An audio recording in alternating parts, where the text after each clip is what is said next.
안녕하세요. 오늘도 사연살롱을 찾아주셔서 감사합니다. 얼마 전 시원하게 파운 통보를 날린 30대 초반 여성이에요. 혹시 호의를 계속 베풀면 호구 취급을 당한다는 말 들어보셨나요? 제가 딱 그런 경우를 당했어요. 저는 학창시절에 괴짜라는 소리를 종종 듣고 살았어요. 어릴 때부터 독특한 패션관을 가지고 있던 터라 특이한 옷을 입고 특이한 헤어스타일을 하는 걸 좋아했거든요. 친구들 옷을 리폼해주거나 책가방에 미용가위를 들고 다니면서 친구들 머리를 잘라주곤 했어요. 처음엔 이상하단 소리를 듣던 제 패션은 시간이 지나자 유행이 되기도 했죠. 대학 교수였던 아빠는 교과서보다는 해외 유명 패션 잡지를 끼고 살면서 옷을 만들던 저를 많이 걱정하셨지만 우리 집 서열 1위였던 엄마의 지원으로 저는 꿈을 이어갈 수 있었어요. 사실 제 끼는 엄마한테 물려받았다고 해도 과언이 아니에요.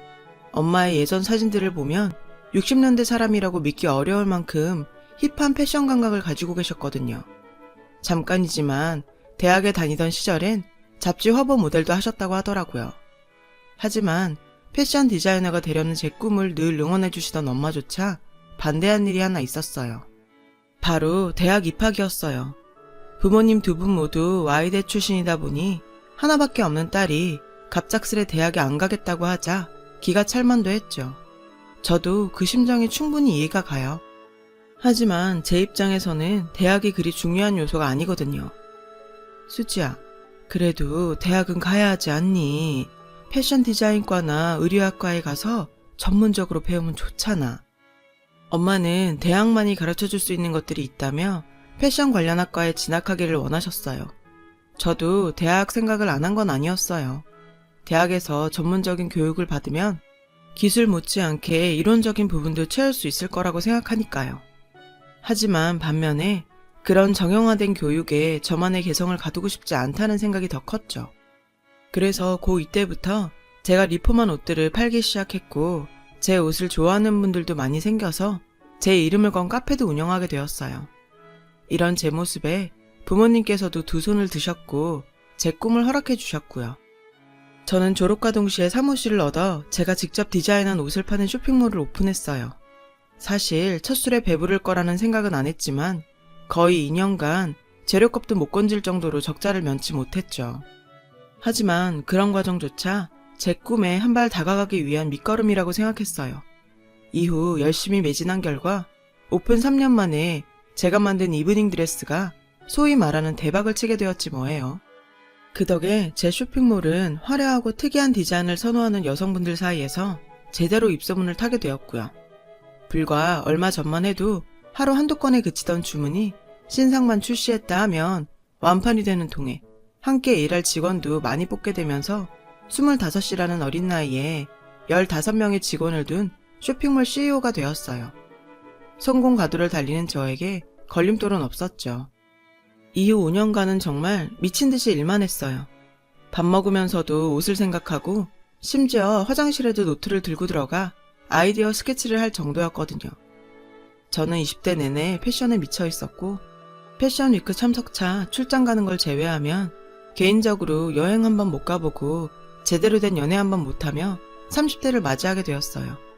그래도 크게 후회는 없었죠.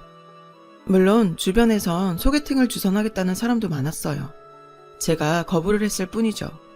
20대 때는 그저 일하는 게 즐거워서 남자 만날 생각조차 안 했으니까요.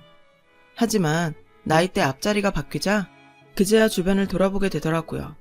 저와 동갑내기 직원은 벌써 두 아이의 엄마가 되었고 학창시절 동창들 SNS는 온통 아기들 사진으로 도배가 되어 있더라고요. 결코 제 인생이 외롭다거나 꼭 남자가 필요했던 건 아니지만 친구들의 아이 사진을 보니 이렇게 일만 하다가는 평생 엄마 소리도 못 들어보고 죽는 게 아닌가 하는 생각에 씁쓸해지더라고요. 그래서 그때부터 일주일에 2-3번은 소개팅에 나가 짝 찾는 노력을 했어요. 제가 눈이 높은 건 아닌데 딱히 마음에 드는 사람이 없었죠. 이건 아니다 싶던 찰나 한 남자를 만나게 되었어요. 다른 남자들하고는 뭔가 다르더라고요. 그동안 소개팅으로 만난 남자들 중에서 가장 평범한 남자였지만 이상하게도 그런 점이 마음에 들었어요. 사실 그동안 소개팅 상대들은 의사에 변호사에 다들 잘난 사람들이다 보니 자기 스펙을 소개하기 바빴지 제 얘기는 들으려고 하지 않았거든요. 하지만 그는 제 얘기에 귀 기울여주고 공감도 해주었죠. 20살 때부터 늘 치열한 경쟁 속에서 살아왔던 저로서는 이런 그의 포근함이 안식처처럼 느껴졌어요. 그래서 가장 별 볼 일 없던 이 남자를 선택하게 되었죠. 남자친구는 애인이자 동료, 친구 같은 사람이 되어주었어요. 우리는 그렇게 6개월가량 연애를 했고, 그러는 사이 저는 이 남자라면 함께 인생을 살아가도 좋겠다는 생각이 들어 제가 먼저 청혼을 했어요. 그리고 결혼을 약속하게 되었죠. 그때까지는 결혼을 단순히 두 사람의 사랑의 결실이라고만 생각했지 그 외의 상황은 생각하지 못했어요. 이를테면 결혼은 남자와 여자 하는 게 아닌 집안과 집안이 하는 거라는 걸요. 이 결혼을 가장 반긴 건 부모님이셨어요. 제가 일에 빠져 살다가 결혼도 못하고 혼자 쓸쓸히 늙어갈까봐 늘 걱정을 하셨거든요. 그러니 결혼하겠다는 말을 했을 때 얼마나 기쁘셨겠어요. 그렇게 결혼 준비를 하던 어느 날 저희 오프라인 매장 매니저한테서 연락이 왔어요. 대표님, 시어머니 되실 분이라고 매장에 찾아오셨는데 잠깐 와보셔야겠어요. 저는 예고도 없던 예비 시모의 방문에 급하게 매장으로 향했어요. 어머, 우리 애기 왔니? 와서 인사해라. 여기는 네 시누이다. 처음 얼굴 보지? 예비 시모는 제가 시누이를 소개했어요. 언니, 옷들이 너무 예뻐요. 저 옷 몇 벌만 선물로 주면 안 돼요? 대학생이던 예비 시누는 첫 만남부터 제게 언니 하면서 잘 따랐어요. 귀여운 막내 동생 같았죠. 그래서 원하는 옷들마다 선물로 주었죠. 저는 이때까지만 해도 이게 시작일 거라고는 생각도 못한 채 말이죠. 그 후로도 예비 시모와 신우는 수시로 저희 매장을 찾아서 옷을 챙겨갔어요. 사실 대표라고 회사 물건을 마음대로 줄 수 있는 건 아니라서 그때마다 저는 따로 결제를 해야 했죠. 그러던 어느 날 신상 점검차 매장에 방문했다가 충격적인 장면을 보게 되었어요. 매장 안에서는 저희 직원과 손님이 실랑이를 벌이고 있더라고요. 어디 저먼 따위가 까불어? 네가 이러고도 무사할 줄 알아? 여기 대표가 우리 오빠랑 결혼할 사람이야. 알고나 까불라고. 놀랍게도 그 손님은 제 예비 신우였어요. 무슨 일이에요? 언니, 저 사람 잘라버려요. 제가 무리한 걸 요구한 것도 아니고 이번에 나온 신상 하나 가져가려는데 안 된다고 그러잖아요. 딱 봐도 어처구니 없는 상황이었지만 일단 신우이를 잠깐 딴 곳으로 내보내고 매니저를 따로 불렀어요. 매니저는 잠시 망설이는 듯 하더니 얘기를 하더군요. 들어보니 이번이 처음이 아니었어요. 수시로 매장에 오셔서 직원들한테도 함부로 대하시고 올 때마다 돈도 안 내고 신상을 빼가시니까 좀 곤란해요. 대표님께 이걸 말씀드려야 하나 그동안 고민 많았어요. 아무리 결혼할 사람 동생이라고 해도 제품을 마음대로 가져가는 것도 모자라 직원들한테 무리하게 군다는 얘기까지 들으니 정말 참을 수가 없더라고요. 그래서 이건 아니다 싶어 한마디 했죠. 아가씨, 당장 사과드리세요. 아니 언니, 내가 왜 이 사람한테 사과를 해야 돼요? 내가 뭘 잘못했다고?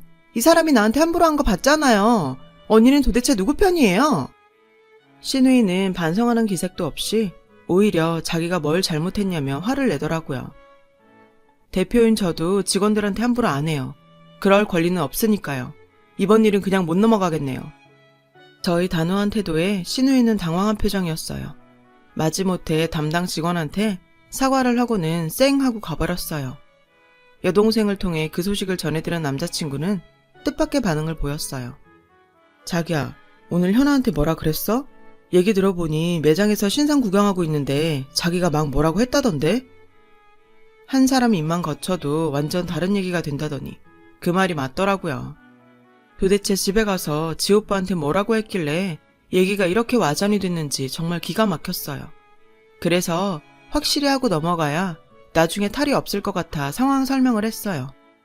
아가씨가 각색을 많이 했네. 아가씨가 우리 직원들한테 무리하게 굴길래 손윗사람으로 따끔하게 한마디 한 것뿐이야. 형철씨도 그 장면 봤으면 나랑 같았을 거야. 아무리 그래도 그렇지. 다 큰 애를 그 사람 많은 데서 혼내면 어떡해? 지금 집에서 울고불고 난리야. 그 일로 엄마도 화 많이 나셨고. 별일도 아닌데 왜 일을 키워? 불과 얼마 전까지만 해도 내 얘기라면 팥으로 외주를 쓴다고 해도 믿었던 사람이 제 말은 들은 채 만 채 자기 동생 얘기만 믿는 듯한 모습에 저는 서운했어요. 그리고 잠시 뒤 예비 시모한테 전화가 왔어요. 얘, 도대체 애한테 뭐라고 했길래 애가 이렇게 우는 거니? 신우이한테 옷 한 벌 주는 게 그렇게 아까웠니? 결혼 전부터 이렇게 신우이 구박하는 거 보니 몇 년 살면 아주 나도 구박하겠구나? 속에서는 천불이 났지만 결혼 앞두고 예비 시어머니랑 싸우고 싶지 않아서 저는 한 발 물러섰어요. 이때 처음으로 이 결혼을 해야 하나 고민했던 것 같아요. 제 마음이 이렇게 혼란스러웠던과 달리 시간은 흘러갔어요. 그리고 결혼식까지 40일 남은 시점에 사건이 터지게 됐죠. 제가 파혼을 선택하게 된 결정적인 사건이요. 그날은 결혼 전 마지막으로 맞는 아빠 생신이었어요. 부모님과 함께 집에서 밥을 먹고 있는데 엄마가 제게 할 말이 있는 듯 눈치를 살피셨어요. 그러다 힘들게 입을 떼셨죠. 수지야, 내가 이 말을 해야 하나 말아야 하나 고민 많이 했는데 말이야. 요전에 사부인께서 우리 병원에서 임플란트 하셨잖아. 근데 아직 결제를 안 하셨더라고. 뭐? 바빠서 깜빡하셨나 보네. 내가 이따 전화해볼게. 임플란트를 알아보시던 예빈시모에게 저는 저희 엄마가 운영하시는 치과를 소개해드렸어요. 하지만 할인을 많이 해드리겠다고 했지 공짜로 해준다는 말은 결코 한 적이 없었거든요. 그런데 아직도 결제를 안 하셨다고 하니까 지난번 아가씨 일도 그렇고 좀 찜찜하더라고요. 어머님, 제가 여쭤볼 게 있는데요. 저희 엄마 치과에서 임플란트 시술 받고 계시잖아요. 그거 결제가 한 번도 안 되었다고 해서요. 혹시 잊으셨나 해서요. 그런데 돌아온 예비시모의 대답은 정말 황당하게 그지 없었어요. 어머, 네가 사돈이 하는 치과라고 소개해주길래 공짜로 해주는 줄 알았지. 그걸 돈 받을 생각이었니? 참나, 부자가 더 한다고 하더니 그게 몇 푼이나 된다고 돈 받겠다고 그러니? 순간 너무 화가 나서 한마디 하려는데 옆에 있던 엄마가 제 손을 잡으시며 저를 말리셨어요. 됐다, 그만해. 사돈이 오해하셨나 보네. 그냥 선물로 해드린 걸로 치지 뭐. 엄마는 괜찮다며 저를 달래셨지만 저는 이건 아니다 싶었어요. 정말 해도 너무하잖아요. 그래요, 임플란트 해드릴 수 있어요. 하지만 저한테 상의는 제대로 하셨어야 하는 거 아닌가요? 시누이는 제 매장에 와서 마음대로 옷을 집어가지 않나. 시어머니는 제 엄마 치과에서 공짜로 이빨을 하지 않나. 누가 보면 제가 엄청 모자라서 돈 처발라 결혼하는 줄 알겠더라니까요. 더는 참고 있을 수가 없어서 그 길로 예비시댁으로 갔어요. 예비시모는 조금 전까지 저랑 안 좋게 통화를 하고서도 아무 일 없던 것처럼 저를 보자 반갑게 말을 거셨어요. 잘 왔다. 안 그래도 혼수 문제 때문에 널 한번 부를까 했는데 마침 잘 왔어. 사부인도 바쁘실 텐데 혼수 준비하느라 얼마나 신경이 쓰이시겠니? 그래서 약소하게나마 적어봤다. 예비시모는 A4 용지 가득 빽빽하게 적힌 예단 목록을 저에게 내밀었어요. 거기 적힌 내용을 보니 정말 어처구니가 없더군요. 에르메스에 샤넬에 이건 뭐 예단 목록이 아니라 명품 컬렉션을 적어놓은 것 같더라고요. 이걸 약소하다고 하는 꼴을 보니 정말 웃음밖에 안 나왔어요. 이어진 예비시모의 말은 간신히 잡고 있던 제 이성의 끈을 완전히 끊어놨죠. 아참, 네가 살고 있는 그 강남 아파트 우리 형철이랑 공동명의로 하면 어떠니? 그래도 가장인데 면이 서야 하지 않겠어? 예비시모의 요구를 듣는 순간 머리가 띵해지더라고요. 이건 결혼하는 게 아니라 마치 제가 돈다발 싸들고 결혼을 구걸하는 것처럼 느껴져서 도저히 참을 수가 없었어요. 진짜 듣자 하니 역겨워서 도저히 못 참겠네. 어머님은 제가 이렇게까지 하면서 결혼할 호구로 보이세요? 어머, 너 지금 이게 무슨 태도니? 그럼 파혼이라도 하겠다는 거니? 말해봐. 그런 거냐고. 제 반응에 예비시모는 당황했는지 눈가가 파르르 떨렸어요. 그때였죠. 회사에서 야근한다고 저희 아빠 생신에도 참석 못한다던 남자친구가 문을 열고 튀어나왔어요. 자기야, 무슨 말이야 그게. 겨우 이런 일 가지고 파혼이라니. 야근한다더니 집에 있었냐? 그리고 겨우 이런 일? 내가 혼수 문제만 가지고 이러는 것 같아? 그게 아니라 사실은 내가 좀 피곤해서. 남자친구는 거짓말한 게 딱 걸리자 말을 얼머부렸어요. 니네 엄마랑 동생이 우리 매장 와서 맨날 옷 가져가는 거 알아 몰라? 그래도 시댁 식구니 이해하려고 했어. 근데 어떻게 예비사돈병원에서 임플란트 한 돈도 안 낼 생각을 해? 그 말에 예비 시모는 저를 째려보더니 황당하다는 듯 말했는데요. 아까 내가 말하지 않았니? 난 네가 가보라고 해서 간 것뿐이다. 당연히 공짜로 해주는 거라고 생각했지. 사돈 될 사람한테 설마 돈 받을 거라고 생각이나 했겠니? 이 뻔뻔함은 뭐죠? 당연히 공짜라고 생각했다니 정말 기가 막혔어요. 시어머니라는 타이틀을 무슨 벼슬짐으로 생각하는 것 같았어요. 도저히 제 상식으로는 이해가 안 됐죠. 그날 분명히 얼마나 할인해드리는지 설명 다 해드렸는데 무슨 말씀이세요? 그리고 지난 3월 8일에 친구분들과 저희 매장에 오셔서 가져가신 옷은 왜 아직 결제를 안 해주세요? 매니저가 그러는데 그날 어머님이 친구분들한테 옷 한 벌씩 돌렸다면서요. 전 또 웬일로 매상 올려주러 오셨나 했더니 매니저한텐 제가 가져가라고 했다고 하셨다면서요. 제가 언제 그런 소리를 했어요? 설명 좀 해보세요. 그건 우리 엄마가 고마운 분들한테 며느리 자랑하느라고 그러신 것 같은데 그 돈을 꼭 받아야겠어? 남자친구가 한마디 하더군요. 아니 고마운 사람한테 선물할 거면 당신 돈으로 할 일이지 왜 남의 가게 물건으로 생색을 내요? 그 어머니의 그 아들 아니랄까봐 생각하는 게 똑같더라고요. 됐고 난 지금까지 당신 여동생이랑 어머님이 가져간 우리 매장 옷이랑 임플란트 시술비까지 다 받아야겠으니까 어머님도 그렇게 알아주세요. 사람이 염치가 있어야죠. 이건 뭐 별 볼 일 없는 남자 나 하나 사랑해주는 거 보고 선택했더니 내가 아니라 내 돈이랑 우리 집안 재력을 사랑했던 거였네? 내가 미쳤었지. 저런 남자가 뭐가 좋다고. 내 말에 발끈한 예비 시모는 벌개진 얼굴로 제게 쏘아붙였어요. 너 지금 우리 아들 보고 별 볼 일 없다고 했어? 기가 막혀서 정말. 솔직히 너 돈 많은 거 빼고 뭐 있니? 고졸 주제에 그깟 돈 좀 있다고 어디서 까불어 까불긴. 이래서 못 배운 애들은 티가 난다니까. 30 넘은 고졸 주제에 파혼 경력까지 추가하면 누가 널 데리고 가겠니? 지금이라도 무릎 꿇고 싹싹 빌어. 그럼 내가 이번만 용서해 줄 테니까. 아, 진짜 도저히 안 되겠더라고요. 얼씨구, 아주머니 정신 차리세요.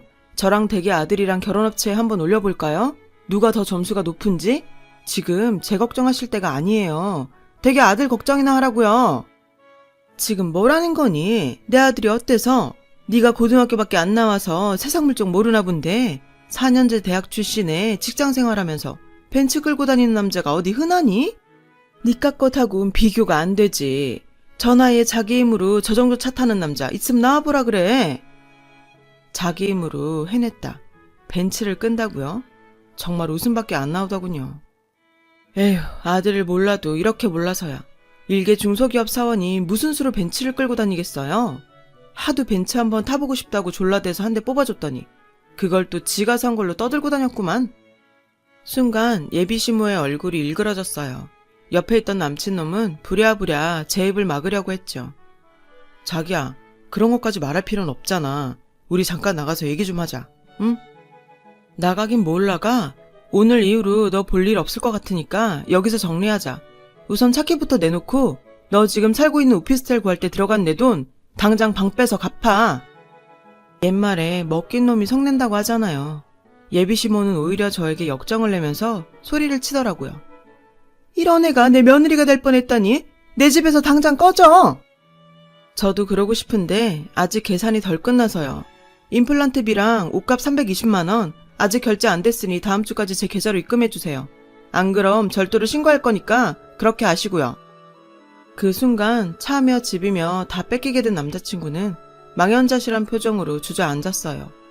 예비 시모 역시 그제야 정신이 드는지 제 바지가랑이를 잡고 매달렸어요. 아가, 임플란트 값이랑 옷값 다 내마. 내가 잠깐 부자 며느리 드린다고 정신이 나갔던 것 같다. 그러니까 우리 오늘은 다 잊고 새로운 마음으로 새 출발해보자. 아니요, 늦었어요. 제가 당신들 정체를 다 알았는데 어떻게 결혼을 하겠어요? 그러니까 반성하지 말고 앞으로도 쭉 그렇게 사세요. 그리고 잘난 당신 아들 인생은 당신이 망쳤다는 것만 아세요. 저는 제 바지가랑이를 잡고 있는 예비 시모의 손을 뿌리치고 그 집을 나왔어요. 하마터면 내 인생을 도매금에 넘길 뻔했다는 생각에 치를 떨면서요. 그렇게 저는 제 인생에 붙어있던 거머리들을 떼버렸고 다시 빛나는 솔로로 돌아왔어요. 사랑도 좋지만 역시 일이 최고더라고요. 그리고 이번 일로 배운 것도 있어요. 그동안 조건 없이 퍼주는 게 사랑이라고 생각했었는데 그게 아니더라고요. 세상에는 그런 호의를 이용하는 인간도 있으니까요. 앞으로는 바보같이 퍼주고 당하는 짓은 안 할 거예요. 파운우 아빠는 오히려 그런 집안이랑 사돈 맺기 전에 끝낸 게 다행이라시며 저를 위로해 주셨어요. 엄마 말로는 그 여자 얼굴이 얼마나 두꺼운지 파혼 후에도 치과에 임플란트 잔여 치료를 받으러 왔다더라고요. 대단하다 싶었죠. 솔직히 이젠 결혼 생각이 싹 사라졌어요. 주변 사람들을 보고 잠시 결혼을 꿈꾸긴 했었는데 아직은 아닌 것 같아요. 이번 일을 겪고 나니 제 인생의 남자는 딱히 필요 없다는 생각이 들었거든요. 언젠가 진정한 사랑이 찾아온다면 모를까 아직은 이를 사랑하렵니다. 제 사연을 들어주셔서 감사드려요. 여러분, 사연 댓글에 응원과 현명한 조언 부탁드려요. 좋아요와 구독은 저에게 큰 힘이 됩니다. 오늘도 좋은 일 가득하세요.